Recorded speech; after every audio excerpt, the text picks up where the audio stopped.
सोचिए, अगर मैं आपसे कहूं कि रक्षाबंधन की शुरुआत भाई बहन से नहीं हुई थी, तो क्या आप यकीन करेंगे?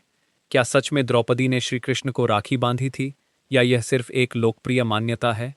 कैसे एक साधारण सा धागा देवताओं को युद्ध में विजय दिलाने का कारण बना? और क्यों माता लक्ष्मी ने एक असुर राजा को अपना भाई बनाया? इन सवालों के जवाब आपको हैरान कर देंगे।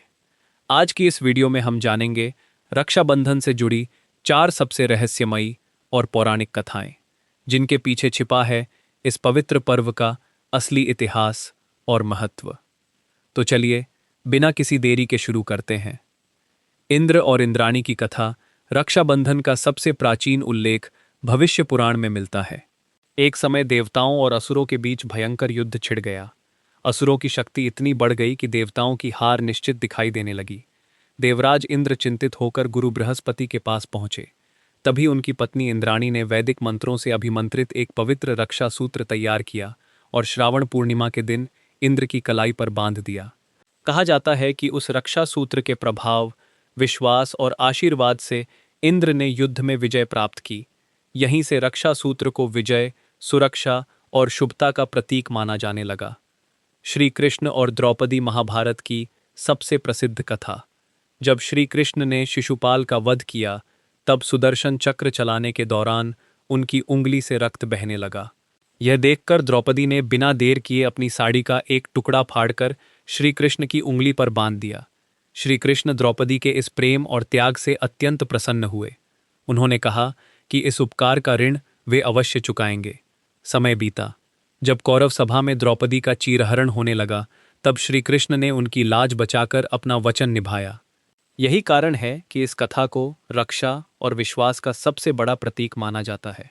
माता लक्ष्मी और राजा बलि बहुत बड़े दानी और धर्मात्मा थे। भगवान विष्णु ने वामन अवतार लेकर उनसे 3 पग भूमि मांगी और अंततः उन्हें पाताल लोक का राजा बना दिया। लेकिन राजा बलि ने भगवान विष्णु से निवेदन किया कि वे सदैव उनके साथ रहें। भगवान विष्णु ने उनका आग्रह स्वीकार कर लिया। उधर वैकुंठ में माता लक्ष्मी चिंतित हो गईं। उन्होंने एक ब्राह्मणी का रूप धारण किया और राजा बलि के पास पहुंची। श्रावण पूर्णिमा के दिन उन्होंने राजा बलि की कलाई पर रक्षा सूत्र बांधा। राजा बलि ने उन्हें अपनी बहन मान लिया और उपहार मांगने को कहा। माता लक्ष्मी ने भगवान विष्णु को अपने साथ ले जाने का वर मांग लिया। राजा बलि ने अपनी बहन का सम्मान करते हुए यह वरदान दे दिया। इस कथा से पता चलता है कि राखी केवल जन्म से जुड़े रिश्तों तक सीमित नहीं, बल्कि प्रेम, विश्वास और सम्मान का प्रतीक है। यमराज और यमुना। एक समय यमराज कई वर्षों तक अपनी बहन यमुना से मिलने नहीं जा सके। जब वे अंततः उनके घर पहुंचे, तो यमुना ने उनका भव्य स्वागत किया। उन्होंने यमराज की कलाई पर रक्षा सूत्र बांधा और उनके दीर्घ जीवन की कामना की। यमराज इतने प्रसन्न हुए कि उन्होंने यमुना को अमरता का वरदान दिया।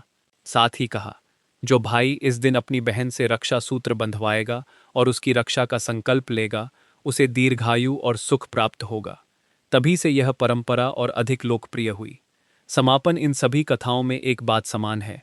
राखी केवल एक धागा नहीं है, यह प्रेम है, विश्वास है, कर्तव्य है और जीवन भर एक दूसरे की रक्षा करने का संकल्प है। इसीलिए रक्षाबंधन आज भी सनातन संस्कृति के सबसे पवित्र और भावनात्मक पर्वों में से एक माना जाता है। अगर आपको ऐसी ही पौराणिक और रहस्यमयी कथाएं पसंद हैं, तो वीडियो को लाइक करें, अपने भाई बहन और परिवार के साथ शेयर करें और भक्ति फ्लो को सब्सक्राइब करना न भूलें।